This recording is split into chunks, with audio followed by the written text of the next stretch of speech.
And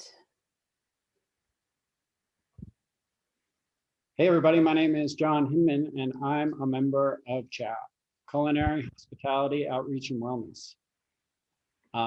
What does it mean to be a member of CHOW? To me, it's being a member of a community in the hospitality industry where we talk about what's going on with ourselves, share our common experiences, share our strengths and our hopes and our pains, and get them out there on the table to help us live and feel a little bit better. Thank you all for having me tonight, and been thinking about how to go with this because I've told my story in so many ways. So, I'm originally from upstate New York. I grew up in a town called Rome, New York. I moved to Denver in 1992. And I started in the restaurant industry about 1995 or 1996. I was trying to figure that out. I got into the restaurant industry because it was a easy job while I was in college. And I'll get to that part of the story a little bit later, but that's just kind of how I wound up here, and what this industry has enabled me to do over time. So like I said, I'm from upstate New York. Growing up, I kind of had a hard time. I grew up in a town that was football, basketball, baseball, sports team driven, and I was into art. I like to ride my bike. I like to water ski. I like to snow ski. And that was one of the ways I kind of didn't really fit in so much. And there was some other outside issues that also caused that. So in that time of growing up there and not fitting in, I was transferred to different schools. I was held back a year. For some reason, I didn't wind up in the schools that a lot of my friends that I hung out with in the summer went to. And I wound up in boarding school in New Hampshire in my junior year. So and not being able to fit in, I wanted to be noticed in a strange way. So I would have these long vacations from like the month of March off. I would have the summer off. I would have off from Thanksgiving to Christmas, and I would go home and raise hell, like literally raise hell. I had a car. I would load it up with all my buddies that would sneak out. We would buy cases of beer. We would drive over I shouldn't even say because I'll probably go to jail, but we would be out all night long, driving around, running over shit, causing trouble. I rolled a car down into a ditch with 8 of my friends in it at one point. I was trouble. And I figured out too, and then in my alter ego life up in boarding school, I was accepted a little bit more, but I drank a lot. And I figured out in my scheming brain, the first time I tried to sneak beer into the car with my dad. That was just a funny trip because I got caught with beer in the car on the way to boarding school. And then he asked me what the fuck I wanted to do with my life. And I said, I wanted to be a race car driver. And he slammed the brakes and we both almost went through the windshield of the car. He's like, well, why the hell am I driving into this school anyways? But off I went. So I got a little bit craftier. And when I would come home on vacations, I had a fake ID. So I would get a bunch of liquor, box it up, and mail it to myself. So when I got there, it was all there. And then I kind of I've always been entrepreneurial, so I kind of did become the campus beer dealer. And so I would go to the liquor store, I'd get a car, I'd go to the liquor store, I'd load up, and then I'd go around campus and sell beers for $3 a piece. And that got me some fun weekends in Boston and stuff. So, the drinking just progressed for me. And it never went away. And I moved out here to Denver in 1992. I went to the University of Denver. And I was an art student.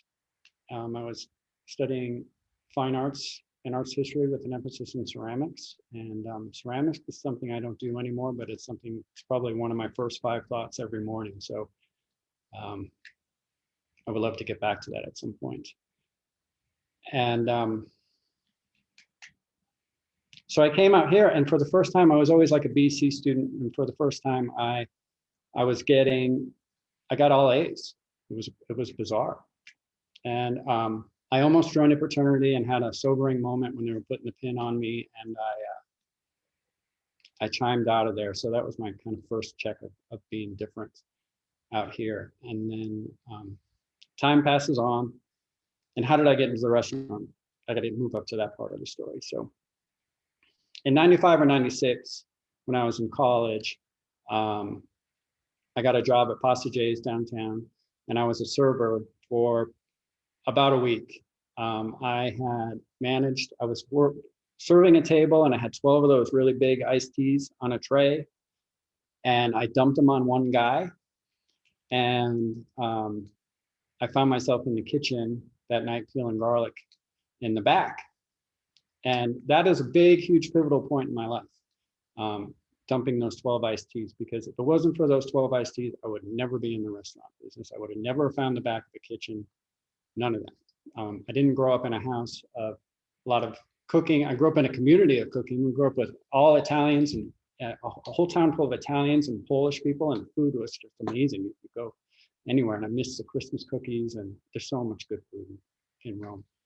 And so I wound up in the kitchen, and then watching how that thing operated. The beer taps were right across the line from where we were cooking, and I was like, I'm going to get good at this, because I can do whatever I want, pretty much, because we drank all night, and then we went out all night, and we did what we wanted. And that progressed over several years. 1997, Vesta opened, and I talked my way into that job, and that became the base of operations for almost my whole life. It seemed like for a while, for a good 4 years. We built that restaurant. We became the top 10 restaurants in the first year that we were open. There was 3 of us, and we all had a different skill set in the kitchen. Back in those days, there wasn't really any culinary school going on. So we kind of would call like Sean Kelly, who was a chef, little 10 years older than us, at his restaurant, because we didn't know how to make a beurre blanc, and he would tell us over the phone how to do it, and we would figure it out. You know, that's how we kind of learned to cook. We did a lot of reading.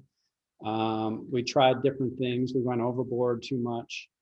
But those were 16-hour days, and you know, I could sleep standing up in the dish pit. And then I would wash my clothes in the dishwasher at night, take a shower in the dishwasher, pretty much hose myself off, and then change my clothes. We'd go out all night, and then my clothes would be dry back at Vesta the next day, hanging over the grill, and we'd just go back to work. And it was just this progression. But all that partying, it got crazy. I drove my car into the Wash Park Lake. I got arrested. I grew up in a town where I really didn't have any consequences. So that really helped my drinking. And coming out here, I remember I was up a tree with the cops chasing me. And, you know, I had the balls to say, do you know who I am? And next thing you know, my head was bouncing off the hood of the police car. And the cop was like, we don't give a fuck who you are. You know, you're going to jail. But I was thinking about this today, like what are the consequences for me? You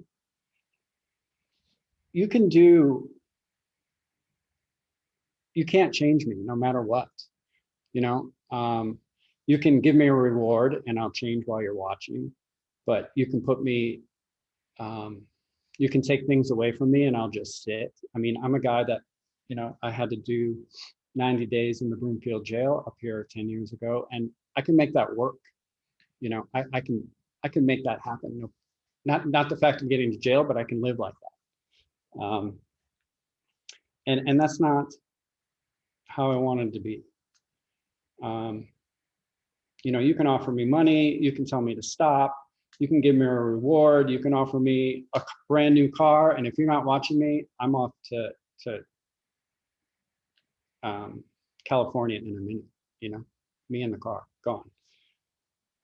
The only thing that I can do to change is I have to recognize within me the things that I find objectionable within myself, within my heart.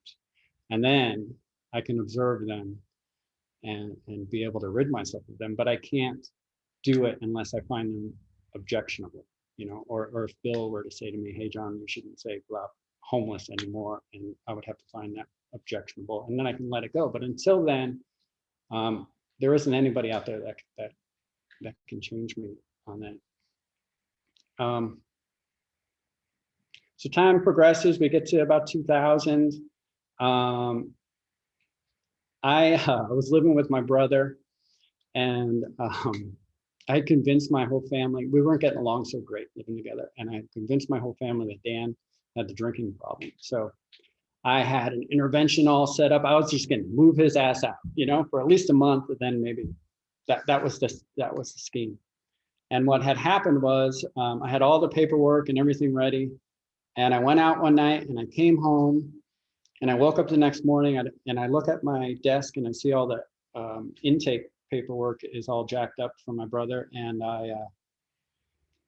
so I called him and I said, hey, do you have a Dan coming anytime soon? And they're like, no, but we have a John, he'll be here March 24th. And I was like, shit. I checked myself into rehab and a blackout. So I figured that was time to stop. So off to treatment I went. 30 days there, and I got out, and my life changed because I was doing what I was supposed to do, and things got really good, and I was able to buy a house. I got a new car. I opened a gelato business. I was on the neighborhood boards. I was doing all sorts of good stuff, and then one day at a neighborhood meeting, life got really good, and I stopped paying attention to being sober as much. It wasn't a big thing. And then at one of these neighborhood meetings, where it was at like a bar, restaurant, grill, just a normal restaurant, I just ordered a beer. And I remember having a thought, like, if this gets really bad, I know where I can go to get help. Well, 5 years later, I am 37 years old and virtually homeless and have to land on mom's couch. You know, I can't make my life. Anything I do, I cannot make my happiness. I cannot make my life. I cannot make my plans. I try and I try and I try, and I just run into brick walls. A friend of mine tells me that brick walls, God speaks in brick walls, you know, and so I get to walk up to one, and I don't get to go any further. I can choose to go left or right, but lots of times I keep banging my head.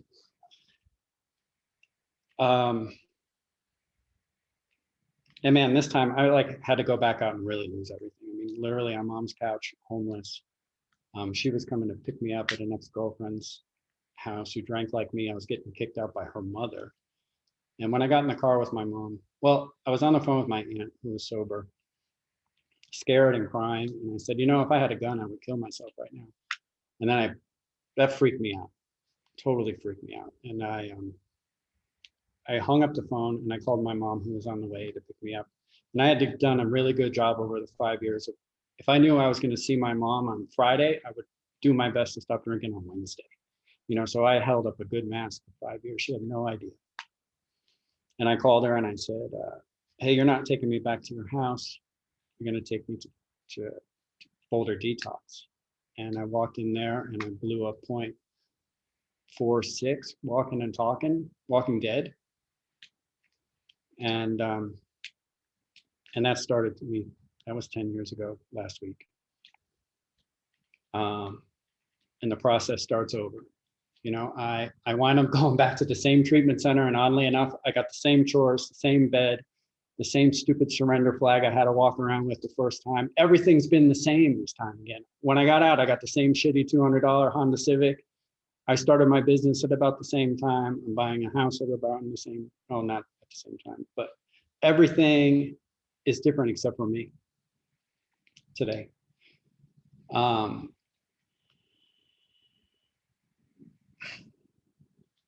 this Denver community has looked out for me like nobody's business. I'm just thinking of all the things.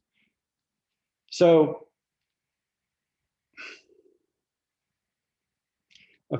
I come back and I'm like, I am not working in the restaurant business again. So that first year of sobriety, I had about 9 jobs, and of which I fit in 0. You know, I can't sit at a desk. I can't sit still. I have to be doing something.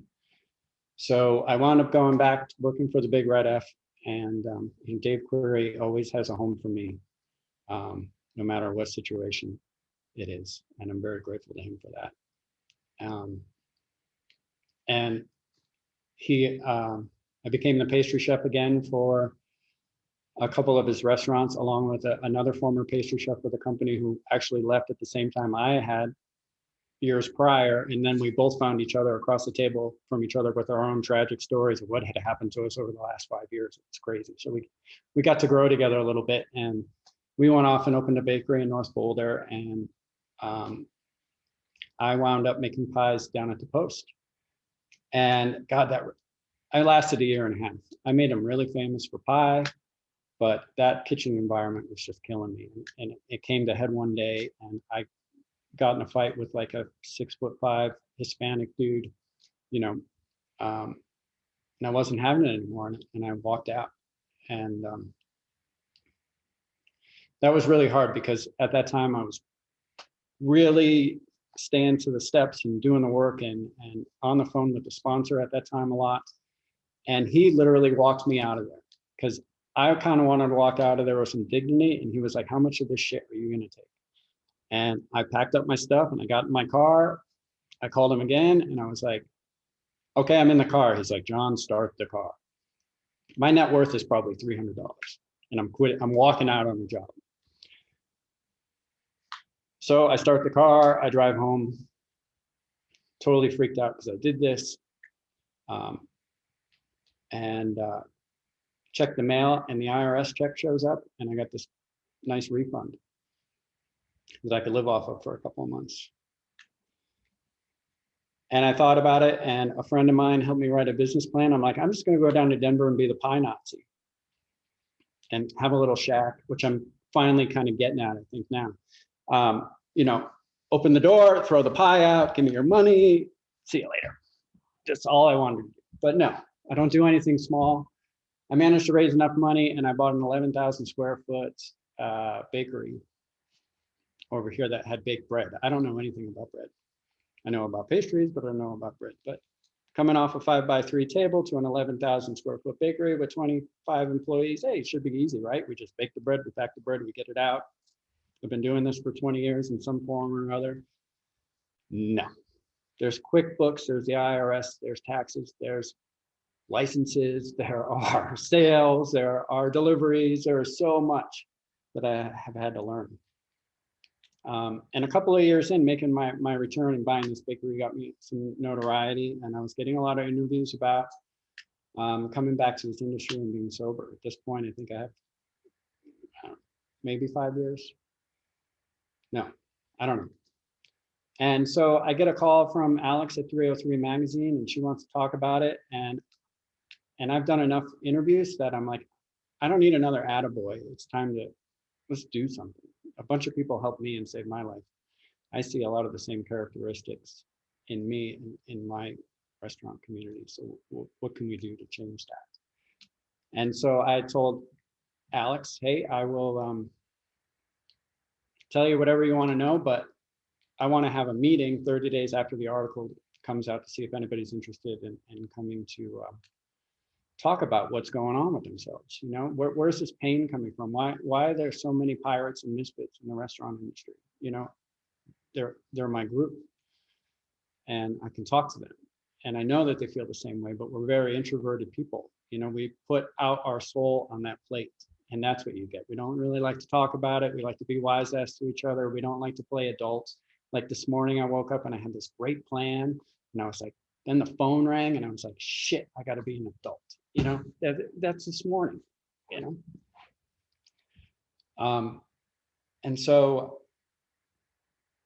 we set up the date for the meeting, and I really genuinely wanted to do something for the community, but the selfish part of me is like, well, you know, nobody's going to want to talk about this. So I can just pat myself on the back, say I tried, continue on my merry way with life.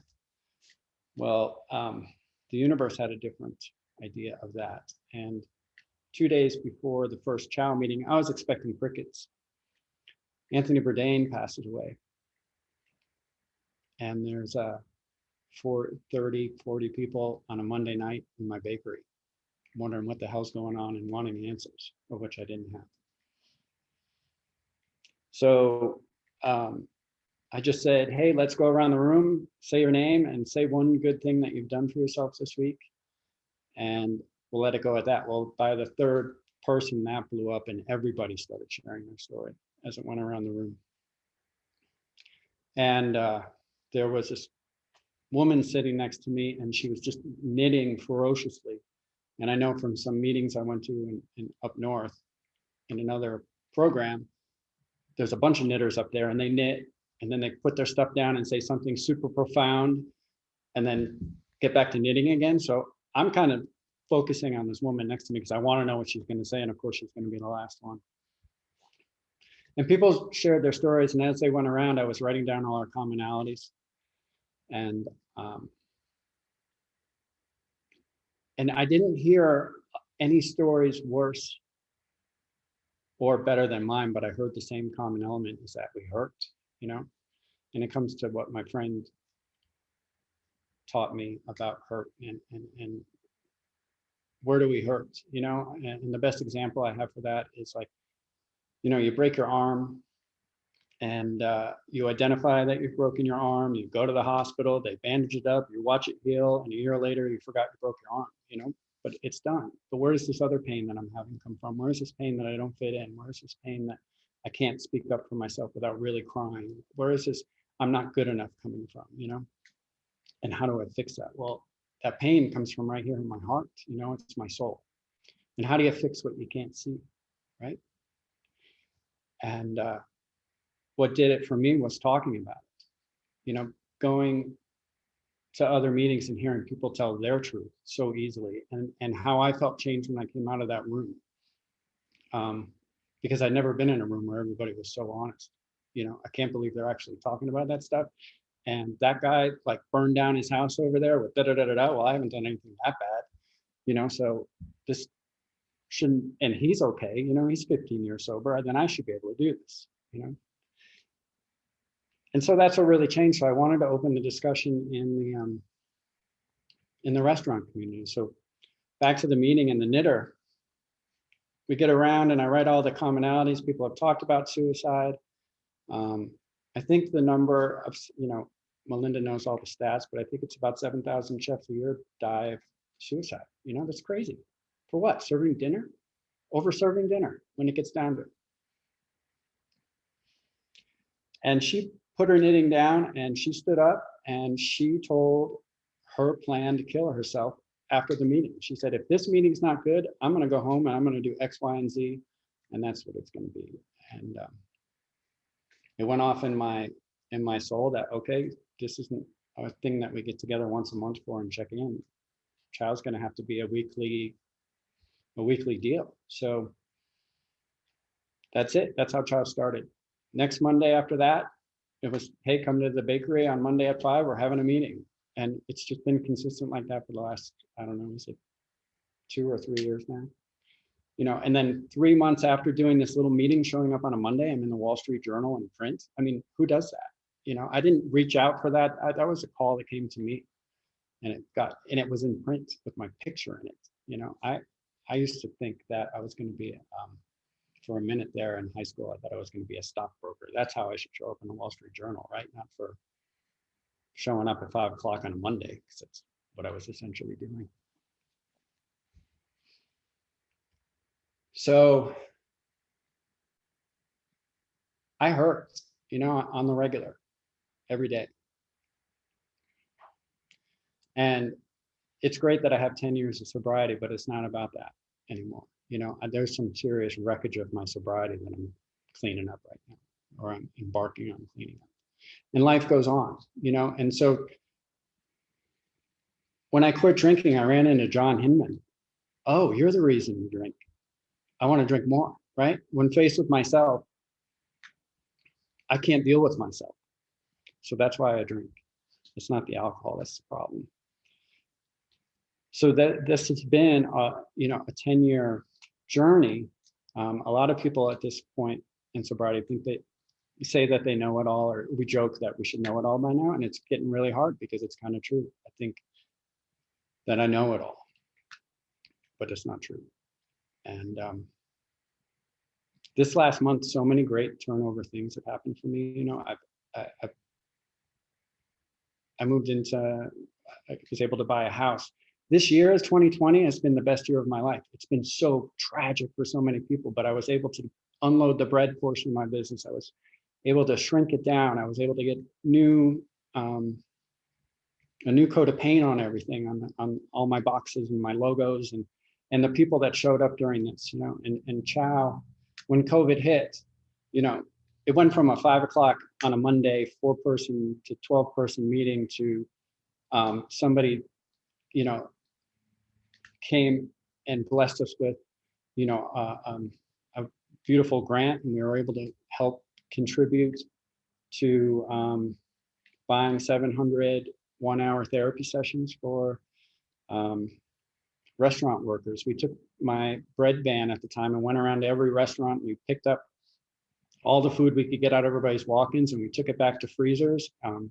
Seattle Fish gave us a bunch of fish, and we all teamed up as a community and produced almost 30,000 meals to feed to the out-of-place restaurant workers, you know. And that was the first month of that, and the opportunity that I've had to rebuild this month under the radar has been great. It's set me up for possible success. You know, only I can get in the way of that now. And that's the biggest fear for me today. What's my biggest fear is that I have so much PTSD from what happened with the bread bakery. It's like, I'm afraid on Thanksgiving, I knew it was going to be last Thanksgiving. Okay, last Thanksgiving, it was midnight, and I was in the parking lot the night before on a block of ice crying because they had dumped like 250 pies on the ground at midnight. You know, I was like, it's over. This Thanksgiving, you know, because of that, I'm afraid to push the sell now button, you know, engage the store and say, let's do this. You know, we did almost 2,000 pies this year without a hitch. And so things have changed. I don't know. I sure do love everybody that comes here on the regular, you know. Bill and I have this wonderful long history. I've known him about as long as I've been in this business, and we don't see each other a lot, but we go through the same stuff, and our hearts are aligned, you know. And I love that you can have that kind of relationship. And the other people in Denver, you know, we've been going around for 20 years saying, what's the food of Denver, you know, besides the oysters, Rocky Mountain oysters, right? And I think the food of Denver is our community. That's our strength. You know, the chefs in this town get together and they talk and they share ideas, and overall, we have a really solid community in the city. And that's a great thing to see. I don't know what else to say. So maybe I'll be done, and then I'll go, oh, I meant to say da da da da da. But thank you all for coming tonight. I hope that made some sense. I just went off the cuff, so thanks.